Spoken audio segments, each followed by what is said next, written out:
الحمد لله وكفى وسلام على عباده الذين اصطفى أما بعد فأعوذ بالله من الشيطان الرجيم بسم الله الرحمن الرحيم فلما قضينا عليه الموت ما دلهم على موته إلا دابة الأرض تأكل من سأته فلما خر تبينت الجن أن لو كانوا يعلمون الغيب ما لبثوا في العذاب المهين سبحان ربك رب العزة عما يصفون وسلام على المرسلين والحمد لله رب العالمين اللهم صل على سيدنا ومولانا محمد وعلى آل سيدنا ومولانا محمد وبارك وسلم۔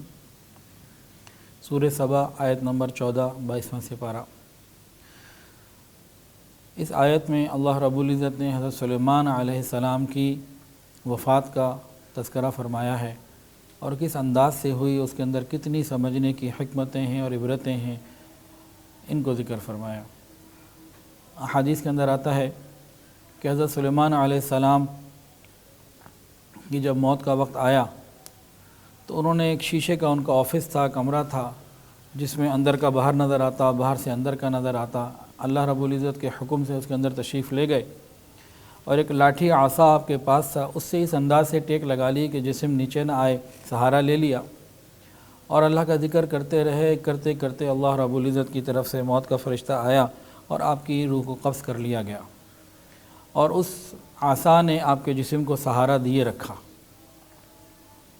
اور جنات آپ کو دیکھتے تو آپ کھڑے ہوئے نظر آتے اور ذکر کرتے ہوئے محسوس ہوتے، تو وہ یہ سمجھتے کہ ہمیں دیکھ رہے ہیں، وہ اپنے کام میں لگے رہتے۔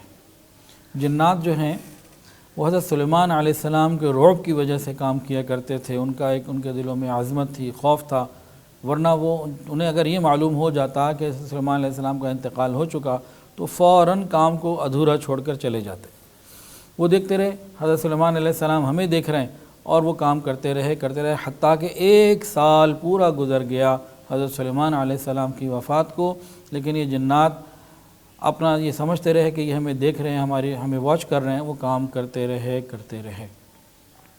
پھر اللہ رب العزت نے دیمک کا ذکر کیا دابۃ الارض کے نام سے، کہ اللہ تعالیٰ نے ایک دیمک کو بھیجا جس نے اس عصا کو کھانا شروع کر دیا۔ کرتے کرتے 1 سال کے بعد جب 1 سال پورا ہو گیا تو دیمک کی وجہ سے وہ لاٹھی عصا اتنا کمزور ہو گیا کہ جسم کا بوجھ وہ اٹھا نہ سکی اور حضرت سلیمان علیہ السلام کو مبارک جسم نیچے آ گیا۔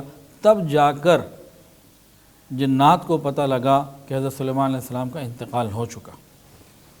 پھر ان لوگوں نے تحقیق کی کہ آخر ان کا انتقال جب ہوا کتنا وقت گزر چکا۔ اس زمانے میں اس طرح کی میڈیکل سائنس تو نہیں تھی۔ انہوں نے کیا کیا، انہوں نے اسی طرح کا ایک عصا، ایک لکڑی لی اور اس کے اوپر دیمک کو چھوڑ دیا، اور دیمک نے اس کو 1 سال میں اتنا خراب کر دیا جتنا کہ یہ اس وقت تھی۔ تو انہوں نے اندازہ لگایا کہ 1 سال تک ہم اسی طریقے سے کام کرتے رہے۔ اگر انہیں پہلے معلوم ہو جاتا تو وہ کام کو چھوڑ کر چلے جاتے۔ اس واقعے کے اندر کئی باتیں ہیں، مجھے اور آپ کو، ہم سب کو ہر وقت اپنی موت کو یاد رکھنے کی ضرورت ہے۔ حضرت سلیمان علیہ السلام، ان کو ایسی حکومت ملی، ایسی سلطنت ملی جو ان کے بعد کسی کو نہ ملی۔ ساری دنیا پر حکومت، جنات پر حکومت، پرندوں کے اوپر حکومت، ہواؤں کے اوپر حکومت۔ ایسے عظیم سلطنت والے بادشاہ اور نبی کو بھی دنیا سے جانا تھا، مجھے اور آپ کو بھی دنیا سے جانا ہے، ہمیں اس کی فکر کرنے کی ضرورت ہے۔ اور غور کیجئے، کہتے ہیں نا کھڑے پاؤں جانا۔ اگر اللہ رب العزت آج ابھی اور اسی وقت ہمیں اپنے پاس بلا لیں، ہماری کیا تیاری ہے؟ آج ابھی کے ابھی ہمارا انتقال ہو جائے، ہماری کیا تیاری ہے؟ موت تو کسی وقت بھی آ سکتی۔ اللہ تعالی ہمیں موت کی تیاری کی توفیق عطا فرمائے۔ اس میں جو عبرتیں ہیں، سمجھنے والی باتیں ہیں، ایک تو یہ ہے کہ جنات کو اللہ رب العزت نے دور دراز کے سفر کی جو ہے نا آسانی دی ہوئی ہے، وہ لمحوں میں، منٹوں میں کہیں چلے بھی جاتے ہیں اور واپس بھی آ جاتے ہیں۔ تو جنات کیا کرتے تھے، وہ دور دراز کی خبریں یا اوپر آسمانوں کی طرف جانا یا کہیں جانا، تو مختلف قسم کی خبریں لا کر لوگوں کو دیتے تھے، اور لوگ بعض یہ سمجھنے لگتے تھے کہ شاید ان کے پاس علم غیب ہے، تو ان کے عقیدے کے اوپر فرق آتا تھا۔ تو اللہ رب العزت نے حضرت سلیمان علیہ السلام کی وفات سے اس بات کو ظاہر کر دیا کہ علم غیب فقط اللہ کے پاس ہے، جنات کے پاس علم غیب کا کوئی تعلق نہیں۔ پھر جنات نے جو بڑی بڑی عمارتیں بنائیں اور بڑے بڑے کام کیے، تو ان کی کوئی عظمت اور کوئی بات دلوں میں آتی تو اللہ رب العزت نے اس طریقے سے بھی بتا دیا کہ یہ بھی بے بس ہیں، کہ اصل کام تو اللہ ہی کی طرف سے ہوتا ہے، اور موت سے کسی کو چھٹکارا نہیں۔ اور ایک بات اور بہت سمجھنے والی ہے، وہ یہ کہ اللہ رب العزت نے جس سے جو کام لینا ہوتا ہے اللہ تعالیٰ لے لیتے ہیں۔ یہ کائنات اللہ کی ہے، اللہ کا حکم چلتا ہے، جس سے جو کام لینا ہوتا ہے اللہ تعالیٰ اس سے وہ کام لے لیتے ہیں۔ انسانوں کا کوئی اختیار نہیں ہے، یہ اپنی کوشش ضرور کرتے ہیں لیکن بہرحال مرضی ادھر سے ہوتی ہے تو کام تبھی پورا ہوتا ہے۔ مثال کے طور پر حضرت سلیمان علیہ السلام نے اللہ کے حکم سے بیت المقدس کی تعمیر کروائی، جنات تعمیر کر رہے تھے۔ اب حضرت سلیمان علیہ السلام حیات ہیں، دیکھ رہے ہیں، کاموں کو کروا رہے ہیں، لیکن جب ان کی موت کا وقت آ گیا پھر 1 منٹ کی تاخیر نہیں ہوئی، حالانکہ اللہ کے حکم کے مطابق اللہ کا گھر بنوا رہے تھے۔ ان کو کوئی موقع دے دیا جاتا، چلیں جی 1 سال آپ کو زیادہ دیا، آپ اپنا کام اپنے آنکھوں سے پورا کروا لیں، حکم بھی میں نے دیا ہے، لیکن نہیں، ایسا نہیں ہوا۔ حضرت سلیمان علیہ السلام جو اپنے رب کے حکم کے بعد رب کے حکم سے وہ کام کروا رہے تھے، لیکن جب موت کا وقت آ گیا، ان اجل اللہ اذا جاء لا یؤخر، 1 لمحہ آگے پیچھے نہیں آئی، وہ اپنے وقت پر آ گئی۔ رہ گیا کام کا معاملہ، کام اللہ نے لینا تھا۔ اللہ تعالیٰ نے جو کام حضرت سلیمان علیہ السلام کی مبارک زندگی میں ان کے روح مع الجسد لیا، وہی کام جو تعمیر کا باقی تھا، تعمیر کا باقی کام اللہ رب العزت نے حضرت سلیمان علیہ السلام کے فقط جسم سے لے لیا، جسد اطہر سے لے لیا۔ اللہ قدرت والے ہیں، جیسے چاہے کر سکتے ہیں۔ اب غور تو ہم اس میں یہ کریں، میں اور آپ کس کام میں لگے ہوئے ہیں کہ ہمیں موت میں کوئی مہلت ملے، کوئی وقت ملے؟ اگر ہم دین کے بھی کام کر رہے ہیں تو یہ بھی اللہ کا کام ہے، اللہ نے لینا ہے۔ ہم اپنی تیاری کے ساتھ ساتھ جاری رکھیں، اللہ سے مانگتے ہیں اللہ پاک عافیت کے ساتھ پورا کروائے کاموں کو، اور ہمیں موت جب عطا ہو تو کلمے والی ہو، تحفے والی موت ہو۔ یہ موت کیا ہے؟ یہ تو ایک مومن کے لیے تحفہ ہے جو دنیا کی پریشانیوں سے، غموں سے، حالات سے ہٹ کے اللہ کی طرف لے جانے والا ہے۔ اور قبر کیا ہے؟ مومنین کے لیے جنت کا ایک باغ ہے، ہاں گناہ گاروں کے لیے جہنم کا گھڑا بھی ہے۔ اللہ ہماری حفاظت فرمائے۔ تو اللہ رب العزت جو چاہتے ہیں کرتے ہیں۔ ایک اور عبرت کی بات اس میں یہ ہے کہ وہ عصا کیا تھا؟ ایک سبب تھا جس نے حضرت سلیمان علیہ السلام کو سنبھال کے رکھا، 1 سال تک گرنے نہیں دیا۔ یہ ایک آلات میں سے آلہ تھا، سبب میں سے ایک سبب تھا۔ تو اب ہمیں اس بات کو بھی سمجھنا چاہیے کہ دنیا کے تمام اسباب اور آلات اس وقت تک اپنا کام کرتے ہیں جب تک اللہ کا حکم ہو کہ بھئی اس کو نفع پہنچاؤ، اس کو فائدہ پہنچاؤ، اور جب اللہ تعالیٰ اسی سبب سے یا اسی آلے سے جس سے انسان کو فائدہ پہنچا رہے ہوتے ہیں، جب حکم ربی آ جاتا ہے کہ اب نہیں، تو سبب بھی وہی ہوتا ہے، آلہ بھی وہی ہوتا ہے، وسائل سارے وہ ہوتے ہیں، لیکن اس کے بعد پھر اب نہیں ہو جاتا، پھر کام ختم ہو جاتا۔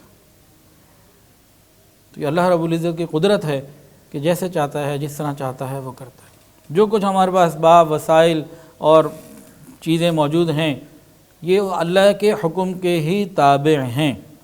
حضرت موسیٰ علیہ السلام کے قصے میں ہیں، ان کا بھی ایک عصا تھا۔ اللہ تعالیٰ نے پوچھا وما تلک بیمینک یا موسیٰ، آپ کے ہاتھ میں کیا ہے؟ قال ہی عصای، اللہ عصا ہے۔ اور آگے فرمایا کہ میرے بڑے کام کی چیز ہے، اتوکأ علیہا واہش بہا علی غنمی ولی فیہا مآرب اخری، بڑے کام کی چیز ہے، میں اس سے جانوروں کو جو ہے وہ ہانکتا ہوں اور بڑے کام اس سے لیتا ہوں۔ اللہ نے فرمایا القیہا یا موسیٰ، ذرا نیچے پھینکو۔ وہ جیسے ہی نیچے پھینکا وہ تو اصل اژدہا بن گیا۔ اب حضرت موسیٰ علیہ السلام جو ہے حیران ہو گئے، خوف میں آ گئے۔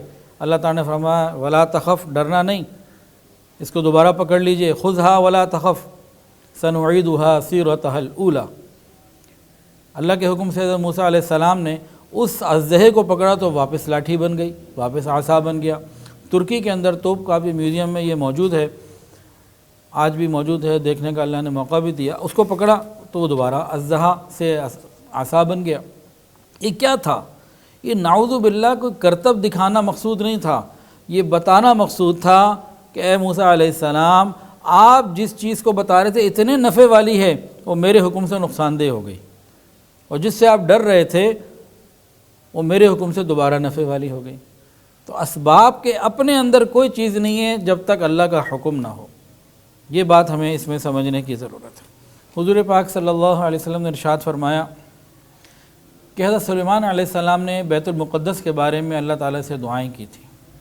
جیسے حضرت ابراہیم علیہ السلام نے بیت اللہ شریف بنایا تھا تو دعائیں مانگی تھیں، ربنا وابعث فیہم رسولا منہم، اور حضرت سلیمان علیہ السلام نے جب بیت المقدس بنایا، حضرت ابراہیم علیہ السلام نے جب بیت اللہ بنایا تو انہوں نے دعائیں کی، اور حضرت سلیمان علیہ السلام نے جب بیت المقدس بنایا تو انہوں نے دعائیں کی۔ تو یہاں سے ایک بات ملتی ہے، جب انسان کوئی مسجد، مدرسہ، خانقاہ، کوئی تبلیغی مرکز، کوئی دینی چیز بنائے اور وہ بن جائے تو قبولیت دعا کا موقع ہوتا ہے، اس وقت اللہ سے خوب مانگنا چاہیے۔ ہم ارادہ کریں اپنی زندگی میں کم سے کم ایک مسجد، مدرسہ، ایک خانقاہ تو ضرور بنا کے جائیں، اس کا ہم ارادہ کریں۔ ہمارے بعد قبروں میں ہمیں اس کے طرف اس کی وجہ سے جو ہے نا برکات ملتی رہیں۔ تو بہرحال حضرت سلیمان علیہ السلام نے بعض دعائیں کی تھیں۔ نبی علیہ السلام نے فرمایا، ایک دعا تو انہوں نے یہ کی تھی، اے اللہ جو اس مسجد میں صرف نماز کی نیت سے داخل ہو، کوئی اور دنیاوی غرض نہ ہو، کوئی دکھاوا، کوئی اور غرض نہ ہو، تو اے اللہ جب وہ آ کر یہاں نماز پڑھے اس کے باہر نکلنے سے پہلے اس کی ساری خطاؤں کو معاف فرما دے، گناہوں کو معاف فرما دے۔ تو بیت المقدس میں جو اخلاص کے ساتھ داخل ہو، نیت فقط نماز کی ہو، عبادت کی ہو، تو اللہ تعالیٰ اس کے گناہوں کو معاف فرما دیں گے انشاءاللہ تعالیٰ۔ یہ حضرت سلیمان علیہ السلام کی دعا تھی۔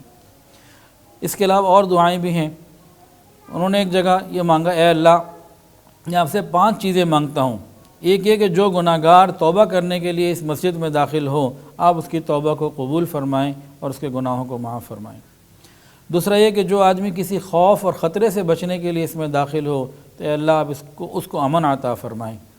تیسرا یہ کہ جو بیمار آدمی اس میں داخل ہو آپ اسے شفا عطا فرمائیں۔ اور چوتھی بات یہ کہ جو فقیر، غریب آدمی، محتاج اس میں داخل ہو، اللہ آپ اس کو غنا عطا فرمائیں، مال عطا فرمائیں۔ اور پانچویں بات یہ کہ جو شخص اس میں داخل ہو جب تک وہ اس میں رہے آپ کی نظر رحمت میں رہے۔ ہاں اگر وہ گناہ کے لیے کسی بری نیت سے آیا ہے تو وہ الگ بات ہے، اگر اچھی نیت سے آئے تو آپ کی رحمت میں رہے۔ تو یہ حضرت سلیمان علیہ السلام کی وفات کا واقعہ قرآن مجید میں اس طریقے سے اللہ تعالیٰ نے بیان فرمایا۔ اللہ مجھے اور آپ کو اپنی موت یاد رکھنے کی بھی توفیق عطا فرمائے اور ہمیں بھی دین کے لیے فکر کرنے والا بنائے۔ ہم بھی اپنی موت سے پہلے اپنی زندگی میں کم سے کم کو ایک مسجد، مدرسہ تو بنا کے جائیں۔ وآخر دعوانا ان الحمدللہ رب العالمین۔ ویڈیو کے نیچے سبسکرائب کے بٹن پہ کلک کریں، بیل کے آئیکن پہ کلک کیجئے تاکہ ہر نئی ویڈیو کی نوٹیفیکیشن آپ کو مل جائے۔